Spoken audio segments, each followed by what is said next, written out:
আর যদি একটা গুলি চলে তাহলে পরে আপনাদের বিরুদ্ধেও আমরা কথা বলতে বাধ্য হব। আমরা আপনাদেরকে আর 1 মাস সময় দিচ্ছি। 1 মাসের মধ্যে এদেরকে ঝেঁটিয়ে বিদায় করুন। এই কালা কোট যখন রাস্তায় নামে কোনো ফ্যাসিস্ট সরকার টিকতে পারে না।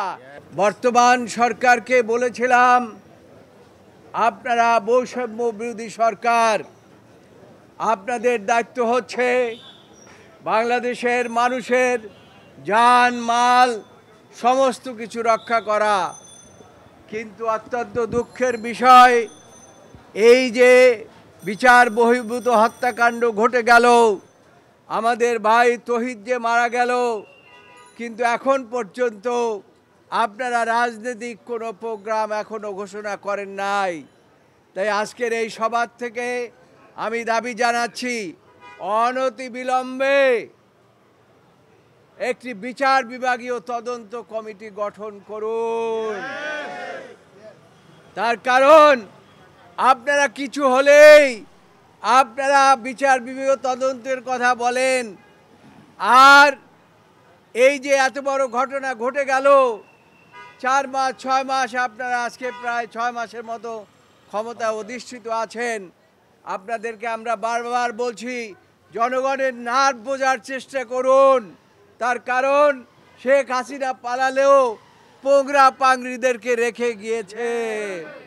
তারা কিন্তু বিভিন্নভাবে আমাদের উপরে আক্রমণ করতে পারে, এবং আমাদেরকে রক্ষা করার দায়িত্ব, এই দেশের মানুষকে রক্ষা করার দায়িত্ব আপনাদের।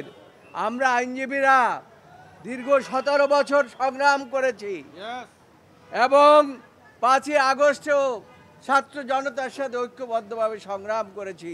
আপনারা শুনতে যে কি একটা ঘোষণাপত্র লিখছেন, কিন্তু আইনজীবীদের নাম সেখানে সম্পৃক্ত করার জন্য আপনাদের কোনো পদক্ষেপ নাই, এবং এটা নাই বলেই আপনারা আইনজীবীদেরকে অবমূল্যায়ন করেন। এই আইনজীবীদেরকে অবমূল্যায়ন করেন বলেই আমি বিশ্বাস করি শেখ হাসিনার পোংরা পাংড়িরা তারা সাহস পেয়ে গিয়েছে, এবং সেই জন্য আজকে আমাদের তৌহিদকে হারাতে হয়েছে।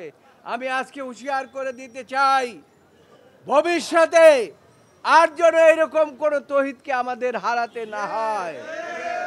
আর যদি একটা গুলি চলে তাহলে পরে আপনাদের বিরুদ্ধেও আমরা কথা বলতে বাধ্য হব।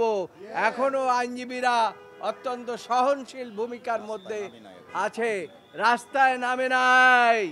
আপনারা জানেন, এই কালা কোট যখন রাস্তায় নামে কোনো ফ্যাসিস্ট সরকার টিকতে পারে না।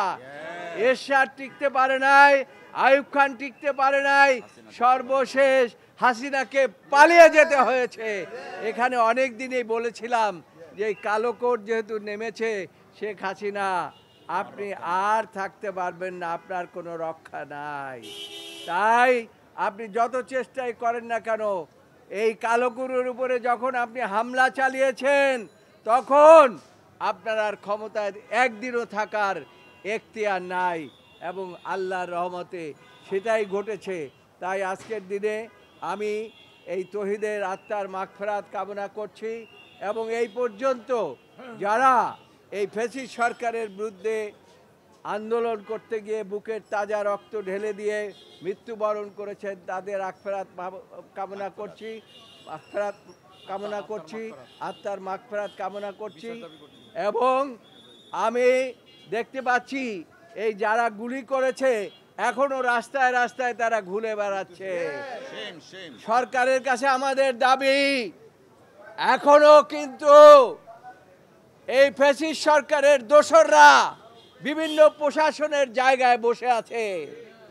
আমরা আপনাদেরকে আর 1 মাস সময় দিচ্ছি। 1 মাসের মধ্যে এদেরকে ঝেঁটিয়ে বিদায় করুন, অন্যথায় এই কালো কোট অল্প নোটিশে হলেও যেভাবে এই সমবেত হয়েছে, আপনাদেরকেও কিন্তু বিদায় দিতে কুণ্ঠাবোধ করবে না।